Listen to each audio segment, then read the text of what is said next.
और जब वो दिखाएगा हमें उनको दुआ देनी है, हमें उन्हें आशीर्वाद देनी है। उसको कहते हैं दिव्य आत्मा, देव आत्मा, पुण्य आत्मा। तो हम सब पुण्य आत्मा हैं, हम हैं सब पुण्य आत्मा। क्या हुआ, सत्युगी आत्मा कौन सी आत्मा होगी? पुण्य आत्मा होगी ना। बहुत इजी है। आज यहाँ से जाने से पहले आप ये प्रैक्टिस करके जाना।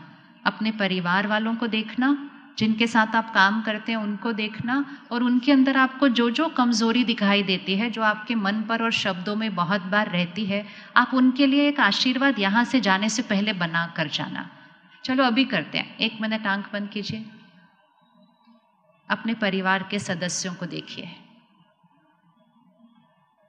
हर घर में 4, 5, 6 लोग होंगे। हर एक की एक आदत चेक कर लीजिए जो आपको लगता है कि वो सही नहीं है, और उसको चेंज कीजिए। उसकी जगह उनके पास कौन सा संस्कार होना चाहिए वो सिलेक्ट कीजिए, और फिर एक दुआ बनाइए। आप शक्तिशाली आत्मा, और अब आप जो संस्कार उनके अंदर देखना चाहते हैं वो संकल्प बनाइए। आप फिर उस शब्द को वहां रखिए, जो संस्कार आप उनके अंदर लाना चाहते हैं, आप ऐसी वाली आत्मा है। हर एक के लिए कर लीजिए, जो घर में है हर एक के लिए एक एक आशीर्वाद बनाइए। इस एक परिवर्तन से भी हमारी वाइब्रेशन ऊपर उठेगी, घर की ऊर्जा बदल जाएगी, उनकी वाइब्रेशन ऊपर उठ जाएगी, और घर कलयुग से सतयुग बनना शुरू हो जाएगा। हाथ उठाइए, किस किस को मिला कि मुझे कौन से संस्कार का आशीर्वाद देना है अपने परिवार वालों को। हाथ उठाइए, किस किस को मिल गया। देखो कितना इजी है, कितना इजी है। लेकिन हम क्या करते हैं, जो हमें उनके अंदर दिखाई देता है वही बार बार दोहराते जाते हैं, और वो दोहराने से हम उनको और वैसा बनाते जाते हैं और खुद को भी नीचे लाते जाते हैं। तो इसी आशीर्वाद के लिए उनके लिए सोचना और बोलना, और अगर आप 1 महीना ये कर लेते हैं, आपको 1 महीने के अंदर वो बदलते हुए वहाँ दिखाई देंगे। ये 100% गारंटी है, आपको सिर्फ करना है। लेकिन और ये करते करते सिर्फ वो नहीं बदलेंगे, पहले हम बदलना शुरू हो जाएंगे, क्योंकि हमारी सोच कहाँ होने लगेगी, ऊपर उठने लगेगी। कलयुगी दुनिया लोअर वाइब्रेशन, सतयुगी सृष्टि शुद्ध पवित्र दिव्य वाइब्रेशन बनाने के लिए अपनी जीवन शैली में कुछ परिवर्तन लाने हैं।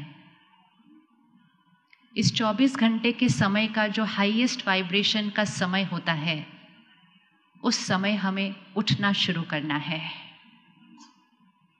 हम सबको पता है, ये हमारी संस्कृति में है, लेकिन अभी कुछ सालों से हमारे पास इतने खिलौने आ गए हैं जिसकी वजह से हम रात को लेट सोते हैं और फिर सुबह उस ब्रह्म मुहूर्त के समय पर उठ नहीं पाते हैं।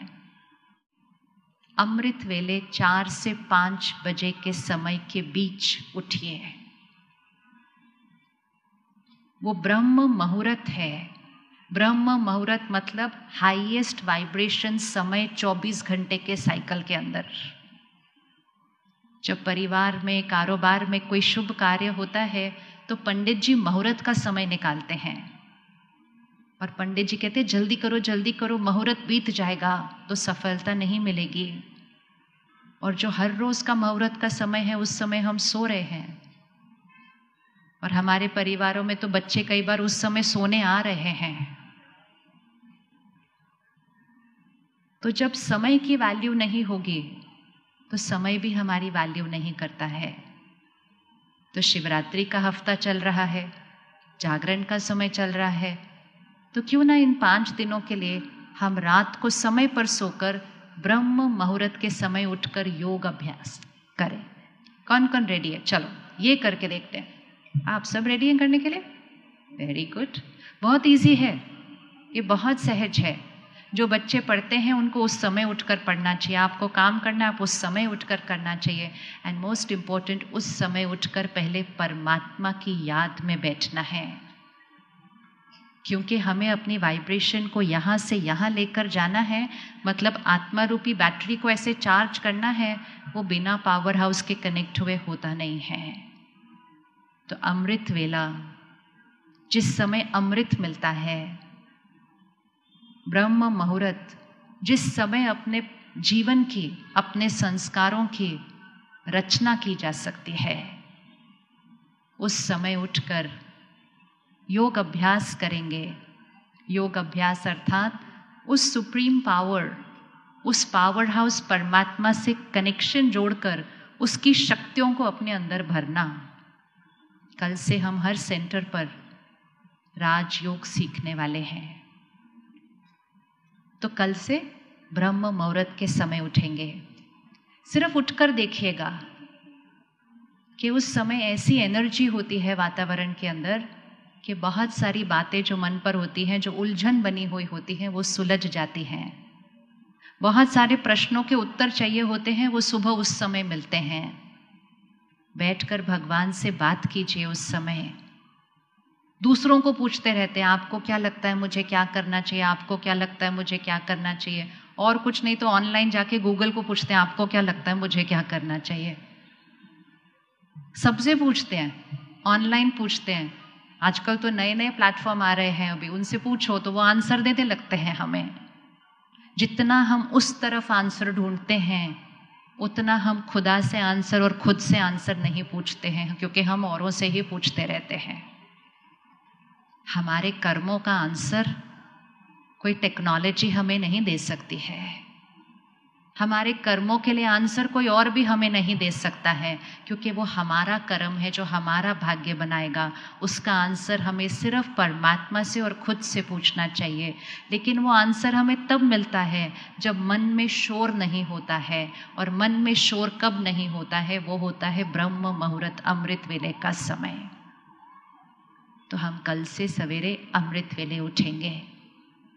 योग अभ्यास करने के बाद आज एक और प्रतिज्ञा करते हैं कि कम से कम सुबह का पहला 1 घंटा हम फोन से दुनिया की बातें, लोगों के मैसेजेस, ये सब सुबह के 1 घंटे में कभी नहीं देखना चाहिए।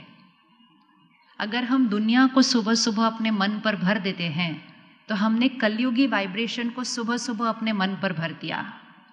और अगर कलयुगी वाइब्रेशन को सुबह सुबह अपने मन पर भरा, तो मन की स्थिति वैसे ही हो जाएगी। तो एक और व्रत कि सुबह का 1 घंटा दुनिया की कोई भी बात को अपने मन पर नहीं डालना है। अपने मन पर वो डालना है जिससे दुनिया बदल जाए, ना कि हम दुनिया की तरह बनते जाएं। रेडी 1 घंटे का व्रत सुबह करने के लिए फोन का? इसमें तो कोई हाथ ही नहीं उठा रहा। ये वाली सबसे ज्यादा एडिक्शन है आजकल हमारी। तो जब आप कल सुबह डिसाइड करेंगे ना कि मैंने फोन को नहीं देखना, तो मन इतनी जल्दी कहना नहीं मानेगा, कहेगा बस मैं 1 मिनट देख लूं फिर मैं रख दूंगा उसको। वो 1 मिनट में ही दुनिया भर जाएगी हमारे मन के ऊपर। सुबह सुबह दिन की शुरुआत परमात्मा के ज्ञान से करनी है। एक पोस्टर अपने घर में बना के लगाइएगा, क्योंकि आपके बच्चों को भी वो पढ़ने की ज़रूरत है कि जो हम सुनते, पढ़ते, देखते हैं वो ही हम बनते हैं। मतलब हमारे संस्कार हमारे कंटेंट से बनते हैं, जो हम फ़ोन से और टीवी से देख रहे हैं। तो सुबह सुबह का कंटेंट बदलिए। सुबह सुबह परमात्मा के ज्ञान के शब्दों को ग्रहण कीजिए। शिवरात्रि अर्थात निराकार परमात्मा शिव धरा पर अवतरित होकर हमें ज्ञान दे